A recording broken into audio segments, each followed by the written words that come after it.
Room 205. Dylan Thomas.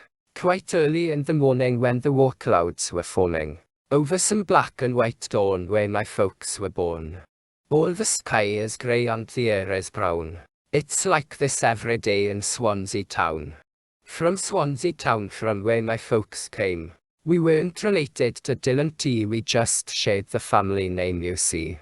Dylan, oh Dylan, our son of the sea. No one else could speak like you spoke to me. No one knew if he loved her or the bottle more, she said. The bar, it was our altar. They lived on the edge of love, but he needed more than her. She wasn't enough. He knew other women, everyone knew. He'd go back to her, but he never stayed true. They traveled the world where he would speak. His organist played for goats and sheep. Dylan, oh Dylan, my brother in rhyme. I go back to your words, time after time. He moved to Camden Town, near my home. Soon he would no more wander, or roam, just to New York. He would be bound, in Bar of the White Horse, near the Chelsea Hotel. He could be found, in room 205 at the Chelsea. He could hardly breathe. His doctor gave him morphine that he didn't need.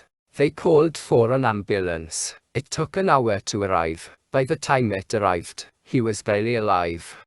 They took him to St. Vincent's, a block away. He's never again see the light of day. His wife arrived and drunkenly screamed, "Is the bloody man dead?" 4 days later, he died in his hospital bed. In 53 he went at 39, when most are in their prime. And although he drank like a dog, in the end, he was killed by New York's smog. In the end, he was killed by New York's smog. Dylan, oh Dylan, man rises and he falls.